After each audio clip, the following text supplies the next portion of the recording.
Okay. So, this is a suicide prevention webinar.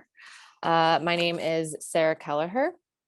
I am just going to go. Okay. Wow, my set off. Okay. So, a little bit about me. My name is Sarah Kelleher. My pronouns are she, her. I am a social worker and a therapist living and working in Brooklyn, New York. I currently work in HIV care and prevention, and I run a women's program at a community clinic working with women who are HIV positive. I also see private therapy clients, which is how I'm connected to Pineapple, and coaching clients, both individuals and couples. Most of my clients in private practice work or have worked in the sex industry. I am most passionate about sex worker affirming mental health care and destigmatizing and educating about identities and mental health conditions that are extremely pathologized and misunderstood, suicide being one of them. I feel so weird. I can't see. Okay, I guess I'm just gonna have to go with this. Okay, so I usually like to stare at myself while I present. So anyway, so that's a little bit introduction about me. My contact information I will put in the chat box at the end. And I'm going to introduce you a little bit to the presentation. So this presentation will mostly be separated into two parts. The beginning will be about education and awareness. We're going to go over some beliefs, facts, and myths about suicide and suicide prevention, and some of the barriers to care. And then the second part will discuss prevention and strategies to reduce risk. We'll go over kind of overall tools and strategies, and then more concrete and ways to start conversations about suicide. Thank you, Shelby. So before we get started, I just want to say suicide and suicide prevention is a very personal and complex topic. And I completely understand if you would like to step out or you need a minute, or please feel free. I will give my contact information in the chat box at the end. And feel free to reach out to me if you miss any of the resources or want any of the slides. I am happy to share them. And so this presentation is a compilation of some of the best prevention and self-care tips that I've seen about suicide and suicide prevention. All of my sources are listed in the back and mostly throughout. And all of the information, ideas, and the lessons presented here are from queer and sex worker communities, and principles of harm reduction. And so, yes. So, where should I start? Okay. So data, statistics, and this workshop, I like to kind of preface things. This is a very short presentation. Suicide and suicidality can be very scary to talk about and to think about, and our bodies can sometimes go into panic mode or to flight or fight mode when talking about something that is scary and is uncomfortable. And that is one of the things that keep suicide so taboo and silenced, is that it's hard to talk about. And so if we leave with one thing from this presentation, is that I want to help ourselves and each other feel better about having difficult conversations surrounding suicide, because there are many forces in our life that we don't have control over, but what we do have control over, and that contribute to our risk, and that contribute to our mental health, and contribute to our way of life and our quality of life. But individually, this is one of the things that we can do, is that we can get more comfortable and feel better bringing up conversations that are difficult and scary to have. So, because if we're not ready to talk about, or don't know how to talk about these things openly, then how can we prepare and put a plan in place? So, and then about the data and the statistics and this workshop. So due to the stigma of suicide and thoughts of suicidality, and in many places, the criminalization of suicide and the stigmatization and the discrimination against certain groups of people, that the numbers surrounding data and statistics regarding suicide, regarding a lot of a lot of experiences are skewed, and they're not necessarily representative or do the topic justice. And so I'm hesitant, whenever I do a mental health presentation, I'm always asked, like, can you get some of the data and statistics? And while the data and statistics are useful and of course can be useful around taboo and stigmatized topics and around communities and people that are historically and currently neglected, those statistics can only take you so far because of research bias and the lack of access and lack of medical care and oppression and discrimination of people. So it just, it didn't necessarily doesn't always work for me when I'm being asked to get data and statistics regarding certain topics. And so I just want to be clear about that. And then with that being said, suicide is a global public health issue, as in suicide and suicidality affects a huge number of people, and that we are all at risk of these experiences. So, and basically about this workshop, I am not an expert. I am a firm believer in autonomy, and take what you find from this presentation that feels useful or feels applicable for you and use it, and then don't use the things that don't feel applicable or don't feel right for you. And also, not all of these things will be useful, or some of these things may be really useful. So I encourage you to seriously just, there's no one way to do this work and do prevention work. And a lot of my presentation was built off of Carly Boyce, who made an incredible suicide prevention presentation that is tagged at the end. And they say that we can't do everything, but we can do something. And I'll share about that more. So just to recognize that suicide can be prevention work can be really overwhelming and really scary. But we don't have to do everything, but we can do something. So let's get started. Oh, I'm sad this is cut off, but what can we do? Beliefs, facts, and myths. So I'd like to talk about some of the beliefs first, that culturally and socially we have about suicide, because even if we ourselves don't believe them, we can sometimes internalize the messages that we receive, and they're pretty pervasive, and ultimately they impact the care that people are able to get. So belief number one is suicide is an individual issue. So like all ideas, some of these may be true sometimes, but then other times they're not at all. And so the fact is that most times a person having thoughts of suicide or considering suicide there's a combination of things that have led them to this place. And that's from an individual level, that's from a relational level. So the impacts that other people have had on them, that's a communal level, societal and global forces can and sometimes do contribute to risk. And so this just goes to say that it doesn't happen in a vacuum, like there isn't one group of people. Yes, there are risk factors, but it's that a lot of times there's many things that contribute someone having thoughts of suicide. And I just like to, there are correlations, but that's not it. And that it's not an individual issue, and that there are many things that we have control. There are a few things that we have control over and many things that we do not, that have an impact on our health. And so suicide is not weakness. It's not a personal issue. It's much, much more than that. So belief number two, it is always possible to predict which people who have suicidal feelings will attempt suicide. So I've worked in mental health for several years, and at every job when I was interning and everywhere, you had to do a suicide assessment, and and it was pretty much, you ask the same 5 questions or 10 questions, and then that's it.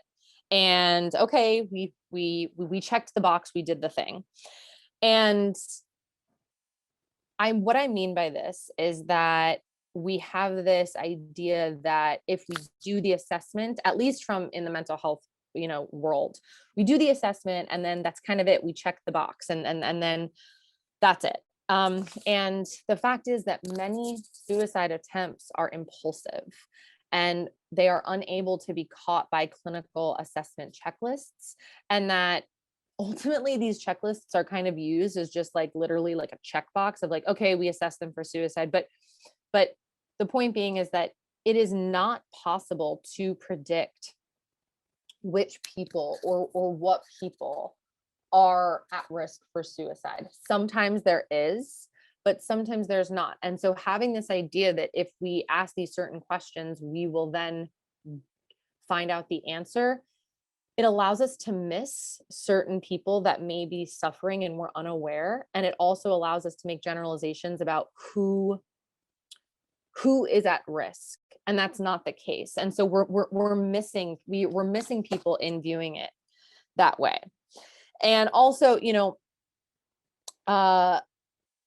Carly Boyce points out that this is also a form of gatekeeping. And so there aren't enough services for everybody. So only folks who present in a way that formal services understand and see as valid can access them. And, a lot of times these assessments are to avoid litigation on the clinic's end or the mental health end for the therapist end. And so it's just important to understand that even if somebody doesn't fit a profile, let's say, of someone that we think of could potentially be at risk of suicide, that is the point. And that is that this is not a one size fits all thing, and that suicide can affect everybody.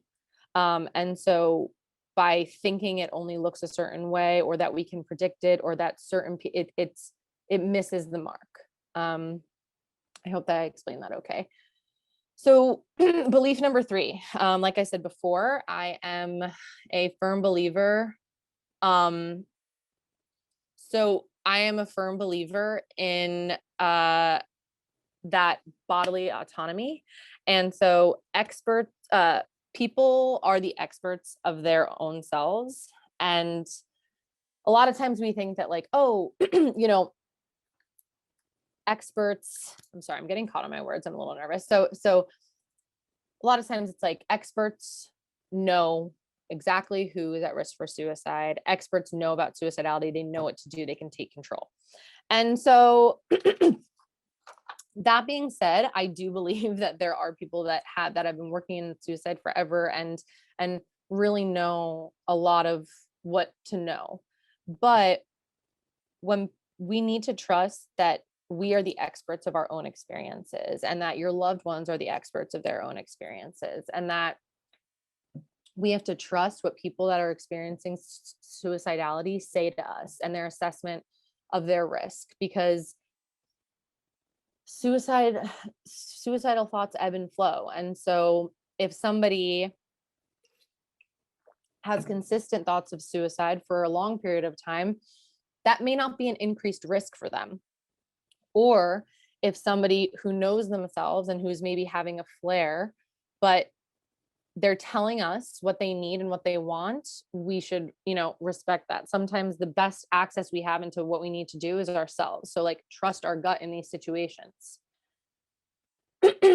Okay, so myths about suicide. This kind of plays off the beliefs, but so myth number 1, talking about suicide to someone will make them want to do it and is forceful. There's no research behind this, first and foremost. And it doesn't really make sense. The fact is that these conversations, they're not meant to be comfortable, and they often are very uncomfortable and can be really scary and can be really emotional. But talking about suicide does not make somebody want to do it more.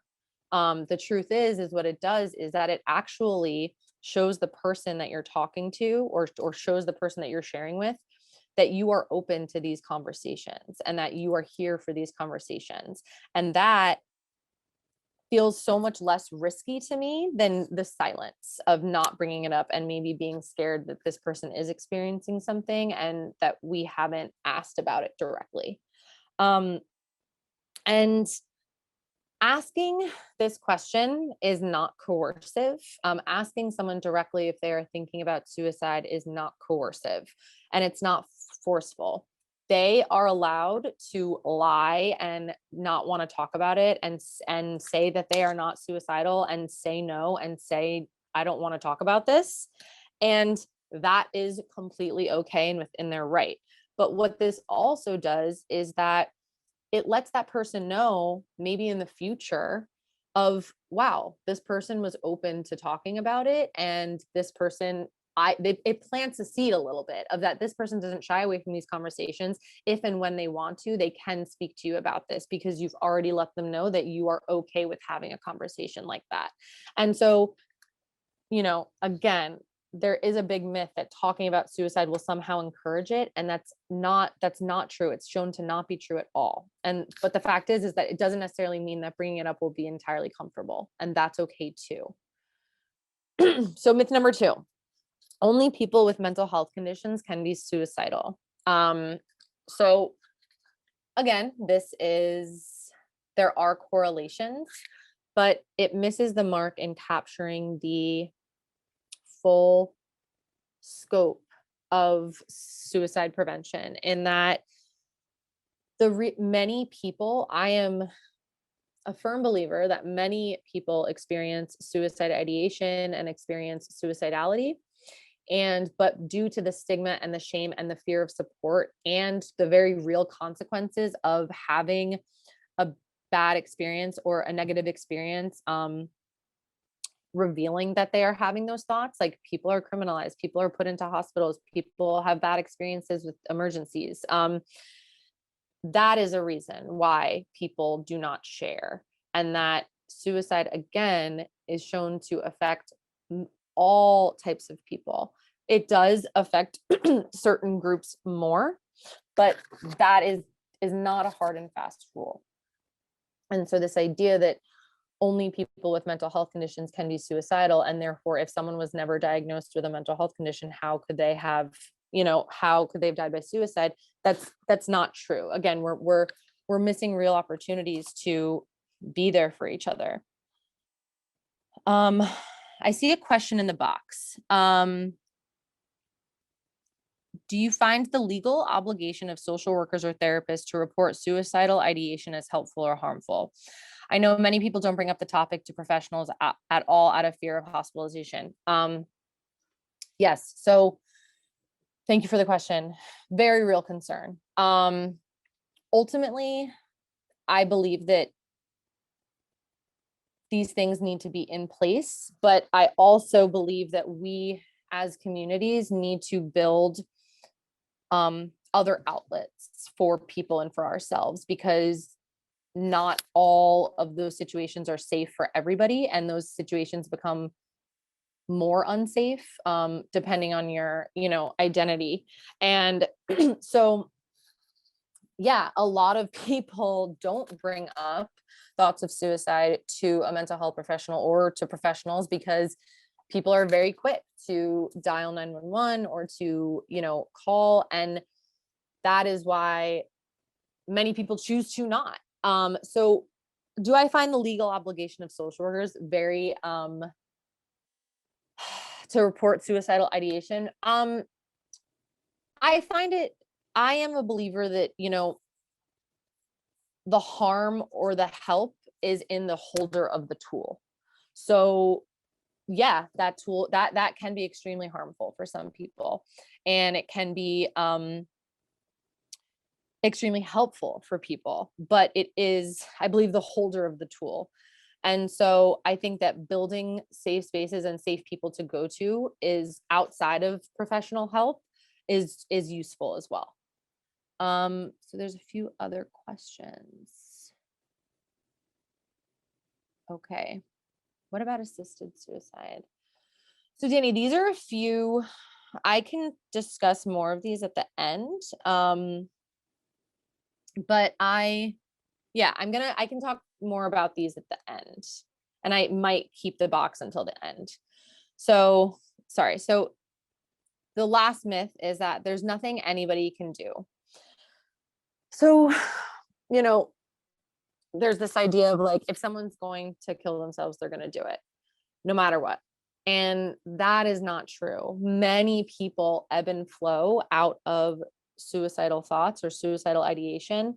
And many people stay stable with it. They consistently have those thoughts. And so again, that is not true. Intervention and prevention are very useful tools and can make a difference. And it doesn't mean, and these feelings and thoughts are not static. They're not there to stay forever. A lot of times people have moments of crises and then ebb out of them, and they flow into crises and then ebb out of them. So this is not a stable feeling for everyone that is going to persist forever, and that actually helping people put things in place can be very useful for them in helping in helping get out of crises.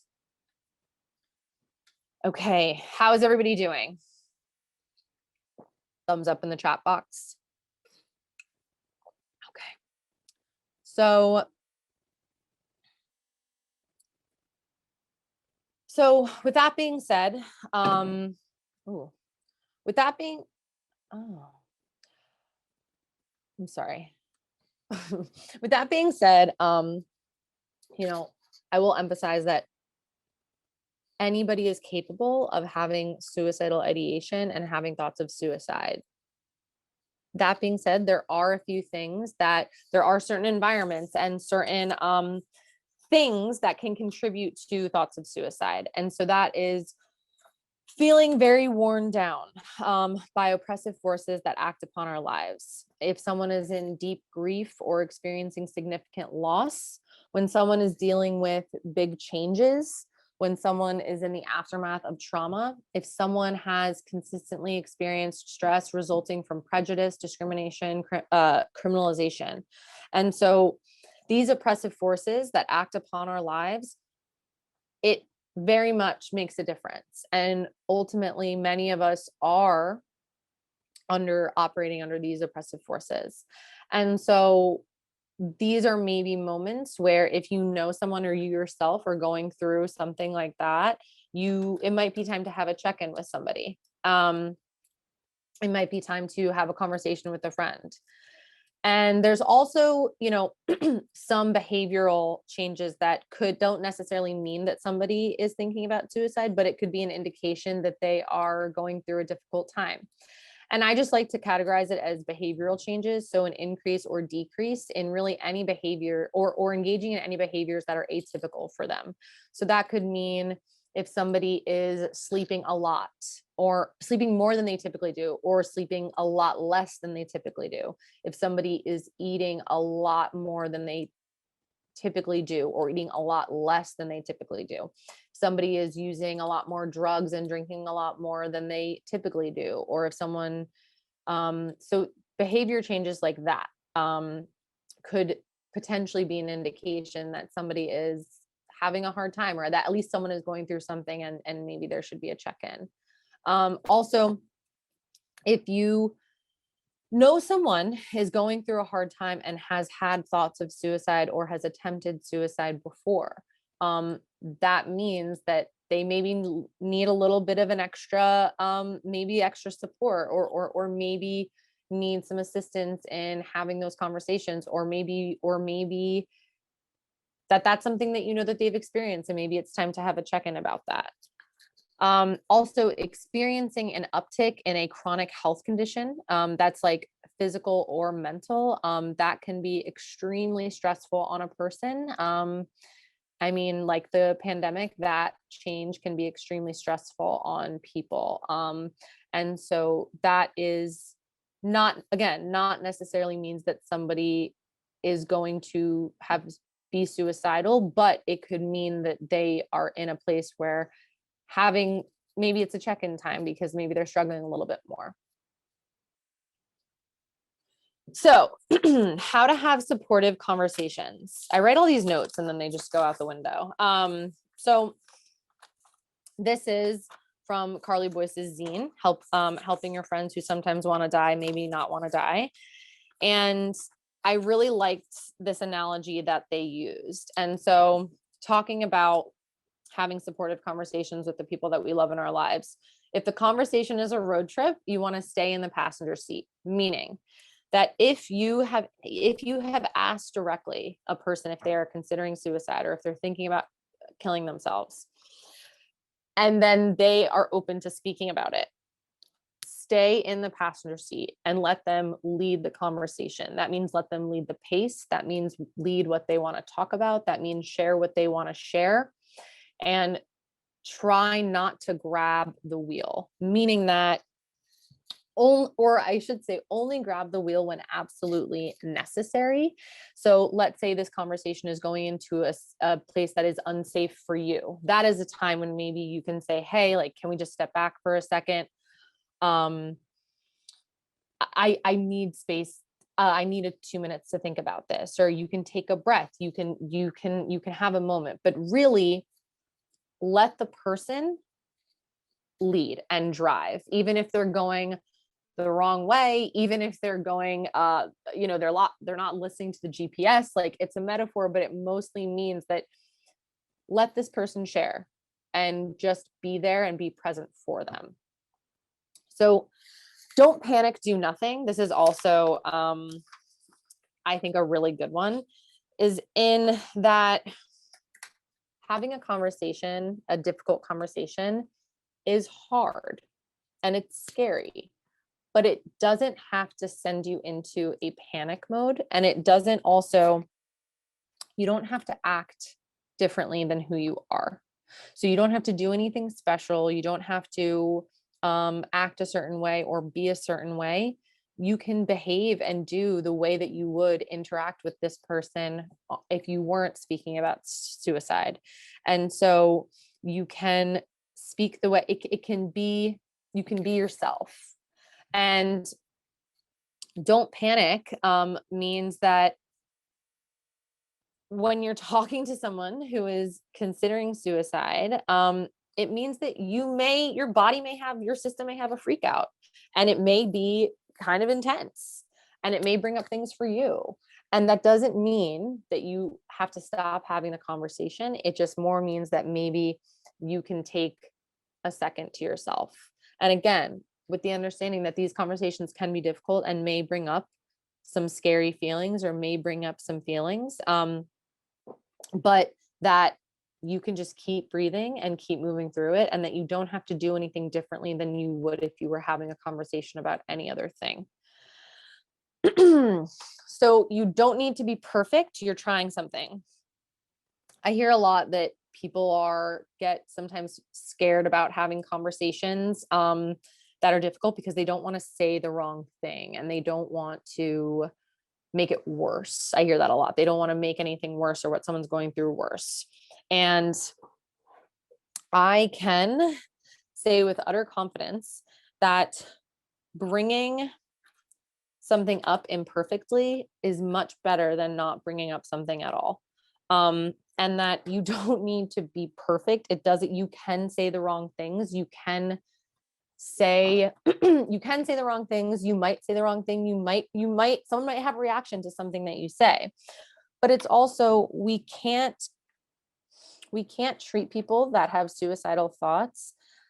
There's this conception that they're extremely fragile, when in reality, that's not to say they're not in pain, but it's to say that people that struggle with suicidal thoughts, or really any person that is struggling in that way, they are an expert and a genius at staying alive. Like, they use that as a strength. Use that as a strength. Like, you are not going to upset them in a way that is going to make things worse for them.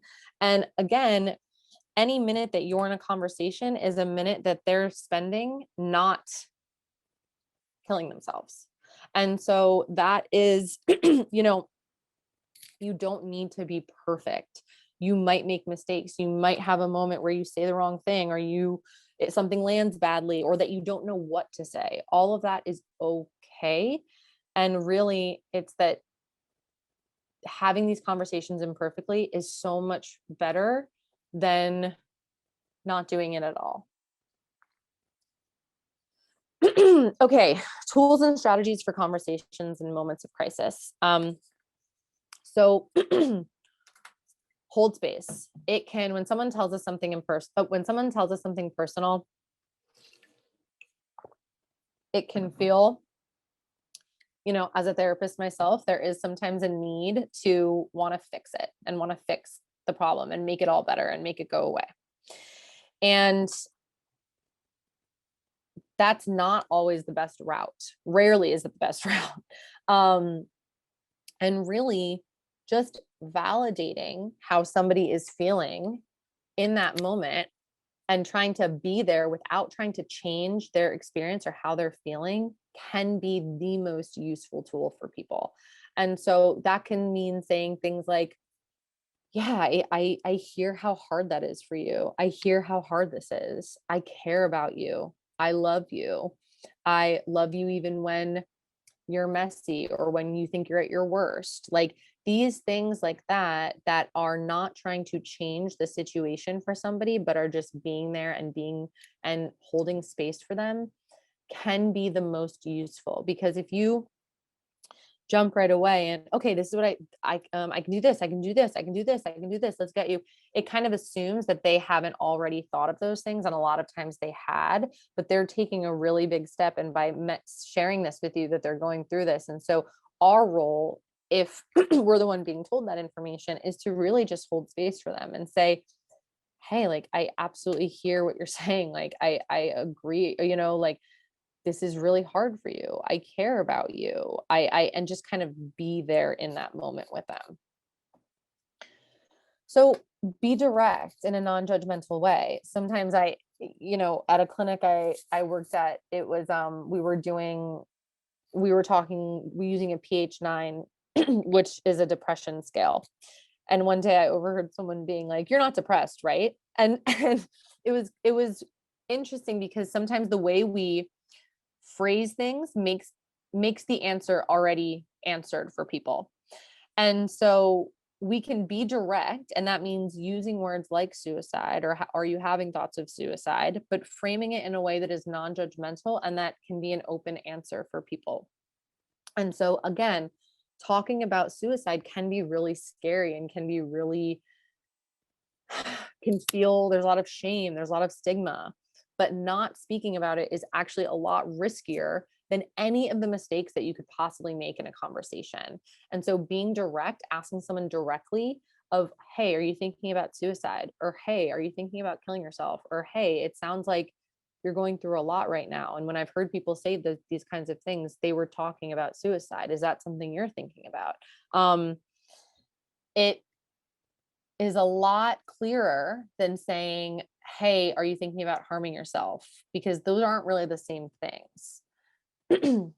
So practice. If you're nervous about having a conversation like this, which makes a lot of sense why you are, you can practice in a lower stakes situation. So that means maybe wanting to bring it up in the mirror or in the car when you're alone or when you're taking a walk or when you're laying in bed and kind of just going over what you want to say or how you want to say it. On the next slide or somewhere there's a few conversation starters, but really you can tailor it to your relationship with that person and your relationship to yourself. And so you can practice. It doesn't, and again, it doesn't have to be perfect the way you want to say how you say it. Doesn't have to be perfect. So, like I said, not taking the wheel, be aware of taking the wheel in the conversation, but then also recognize that when maybe it might be okay. And so you can avoid unhelpful advice giving But also, if somebody says that they are struggling, it's really helpful to give concrete and concrete examples of ways that you can help.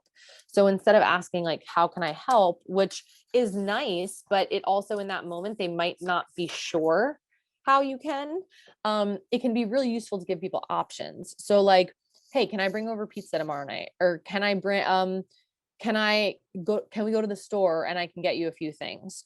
Or, can we have a phone call on Sunday? Or, those kind of things. Like, can I book you a massage? Can I go grocery shopping for you? Be realistic about the things that you can offer in those moments. And yeah, just be realistic about what you can offer within the context of that. You don't have to, you're not going to fix all of the forces in this person's life, and just trying to make them 1% more comfortable is actually really useful. So safety plan and crisis management. So this is ideally the time to make, I'll go into what a safety plan is for people that don't know, but crisis management. So with thoughts of suicide, and with, life in general, we can have moments of crisis, and helping someone through a moment of crisis, and helping them get back to a place where they're a little bit more stable or steady can be a good time afterwards to develop a safety plan. But like I said before, when someone is at a very high point of crisis or is really in kind of the thick of it, it's really about trying to make that person maybe 1% more comfortable. And a moment of our body, in that panic mode, in that crisis mode, it's pretty short lived. It's about, I think, like 20 minutes long. And so we might not be able to completely turn off the volume, but we're trying to lower the volume on those sensations. And so that means making sure, if possible, that their physical needs are met. So do they have water? Do they have a snack? Are they cold? Are they hot? Are they comfortable? Do they need something soft? Do they need, kind of those basic needs being met? And in addition, just bringing them to a place where the volume is lowered enough for them to get through to a more steady place, because that panic and that crisis mode, it will lower itself either on its own through like monitoring stuff, or it will come down as a result of helping that person get there. And so a safety plan is something that can be really useful. That's a really useful tool for helping somebody that has thoughts of suicide. And what a safety plan is,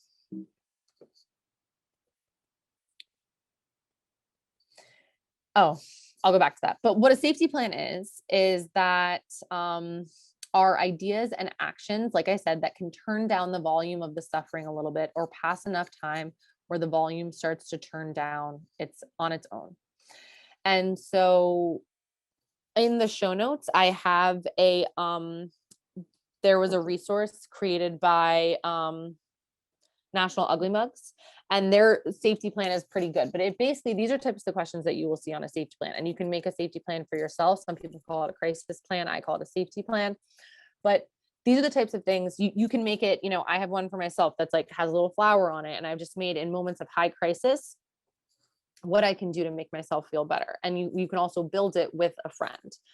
And so what does it look like when I'm not okay? So that can be like signs or warning signs that or symptoms that I start to feel when I'm starting to feel that I'm not okay. Ooh, spelling. Who do you feel okay being around when you're not okay? So that means that, who are the safe people in my life? Who are the safe people in my life that I can call or that I can contact when I'm feeling like this? Who are the people that I can count on to text back quickly, or answer or answer their phones, or are able to come over in a short notice? So what kind of support is useful? What kind of support is not useful in those moments?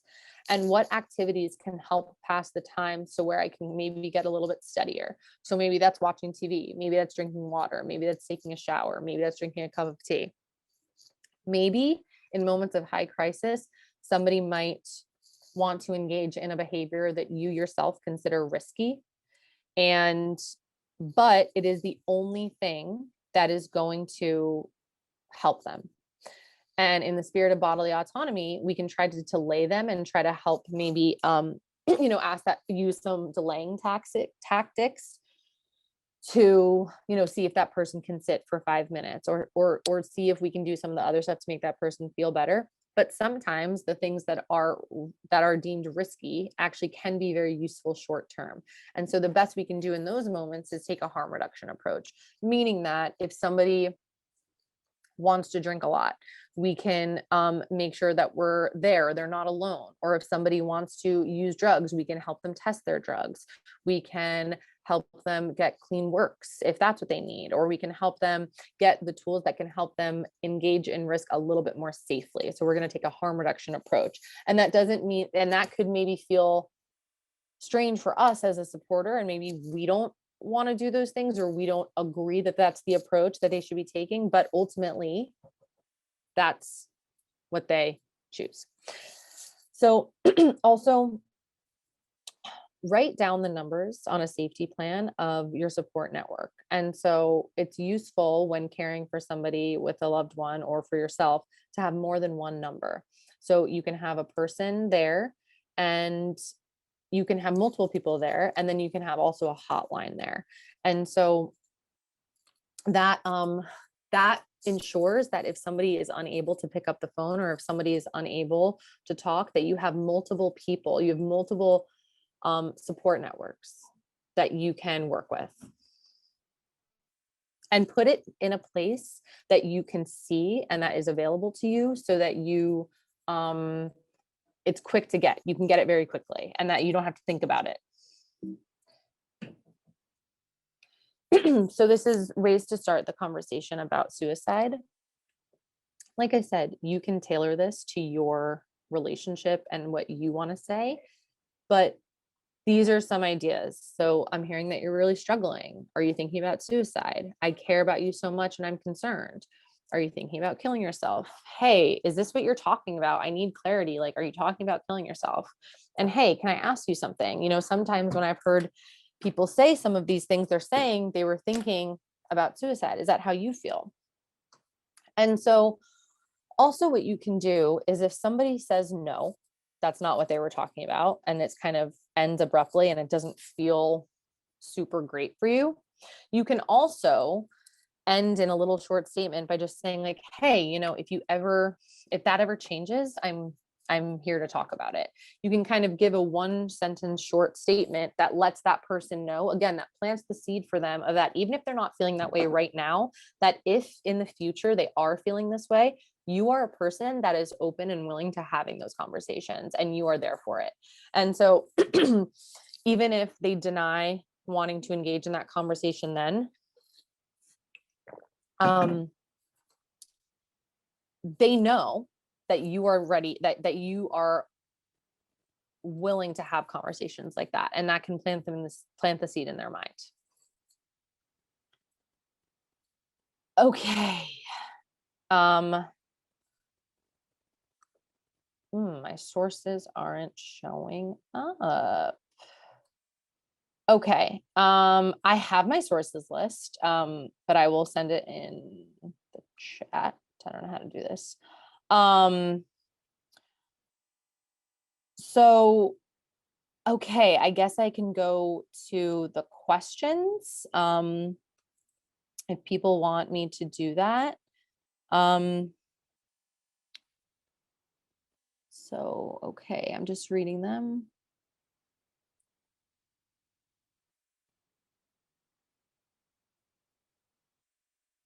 Yeah, so people are sharing their experiences about the assessments of those questions, of saying like, yeah, I answered those questions and then nothing happened. And that it's become more of a legality thing, and in a formal like mental health clinics or informal clinics, and it's not useful. And like I said before, I believe the holder of the tool, if you want to use those assessments as a baseline in how you want to frame your questions and how you want to begin the conversation, that is great. But I think but it's a tool. It's not the only thing. And then I think having a genuine conversation that is authentic is much more impactful than kind of going off of a checklist.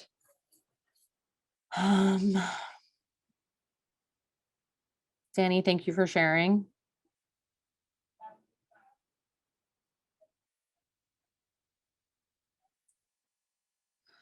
So the fearing of the response is a huge real thing. And so when thinking of a safety plan for yourself, think about safe people in your life, and you can ask them if that's a friend or if it's a therapist or if it's a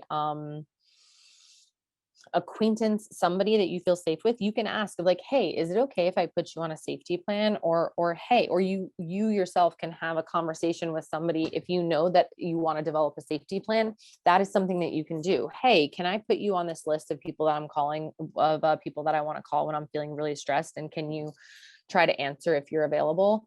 That is something, so they know too. It's kind of like a spoken thing of like, okay, cool, I'm going to be on. So I know if they're calling me that I should try to pick up.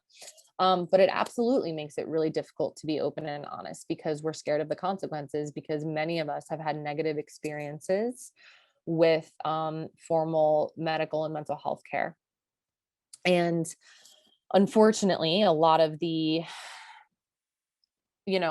I'm told as therapists and mental health people that like, oh, if you, call the police. And so something also that I've found very useful is when talking to people about suicidality, friends and stuff like that is, you can say like, hey, I just want to let you know that like, if you ever share something like that with me, I'm never going to call the police, that can be a really big thing for people because people are very scared of the consequences of revealing something like that, because thoughts of suicide and suicidality is very stigmatized and very pathologized, and it actually keeps the secrecy and the taboo-ness of suicide alive.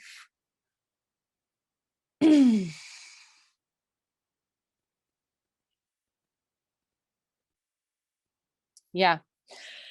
And that's why, many people are sharing about their negative experiences with formal, I'm going to say formal, or with inpatient or like hospitalized, like the medical industrial system.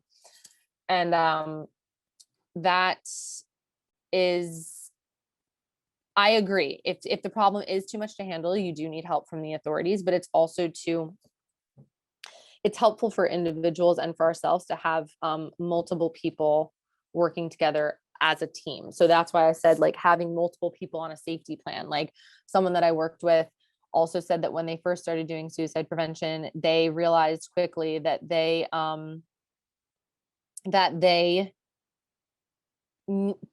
did not want to be the only person on someone's safety plan, that there needed to be multiple people on the safety plan so that it didn't feel overwhelming for them. And because it can be scary when you feel like you're the only one that's reaching out to somebody. And that's why it's helpful to ensure that there has to be multiple people on the safety plan, and one of them can be a hotline.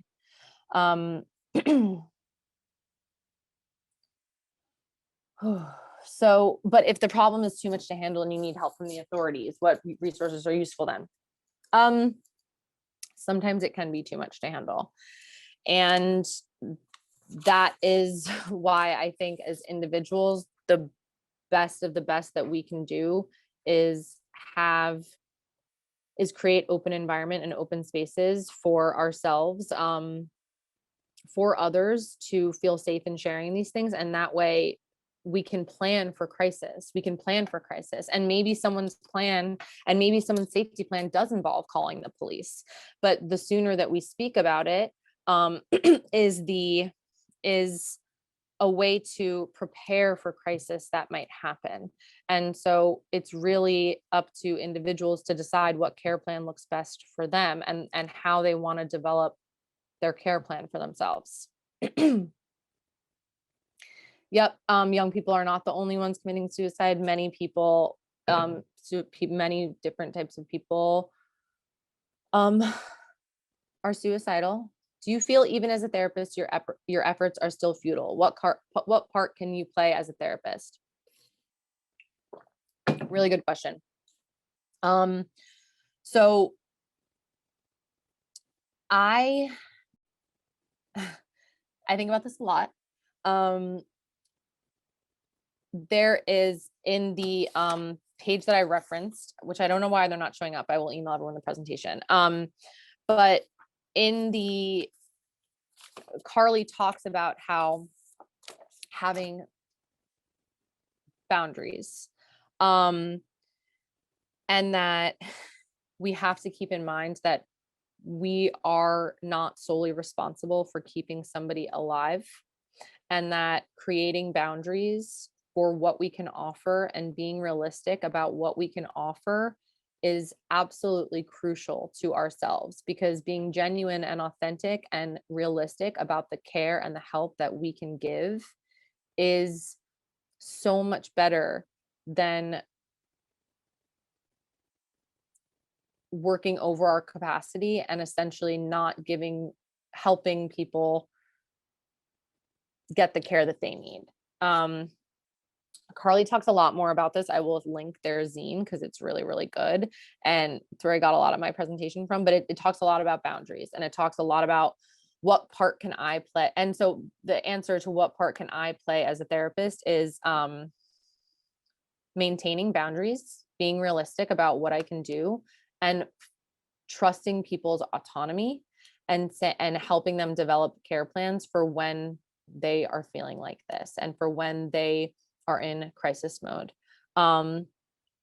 Because again, if we're talking about crisis earlier on, then we have a plan in place. But a lot of times, suicide is so stigmatized and such a hush hush conversation that when someone gets to a crisis, we have no other option but to call the police, because we've never even asked them.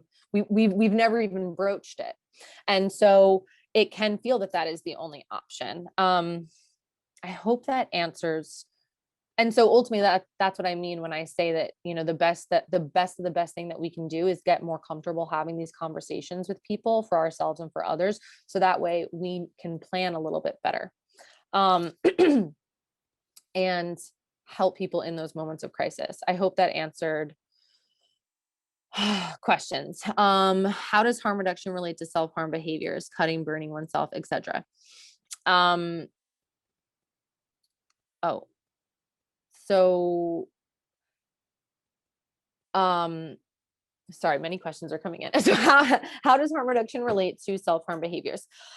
The same way. So if that means that someone is wanting to, let's say, cut themselves, that's making sure, if we've done everything that we can do, which means that, we've helped them to try to delay as long as possible. We've made them comfortable. We've really helped them try to delay and use other tools. If this seems to them the best thing that's going to help them and the only thing that's going to be optional for them, then that means helping them do it the safest way possible and lower the risk a little bit less. So maybe for cutting, that means using a clean razor, or getting them clean supplies, or making sure you have band-aids, and making sure you have these things like cream, that kind of stuff. For burning oneself, I don't know much about burns, but maybe having supplies on hand that could help them, or allowing them not to be alone. So maybe privately they're doing the behavior, but then making sure that they have supplies, medical supplies on hand. So gauze, band-aids, creams, using clean equipment. That can be something and that's very scary. That's a very, very, very scary thing. But as long as we've tried to do as much as we can, and help them maybe to utilize other tools that they have in their toolbook, or that we have in our toolbook, or that we can try together, sometimes that stuff works in the short-term moment, because they do make us feel good for a short term. And so that can be a really difficult situation. I hope that answered your question.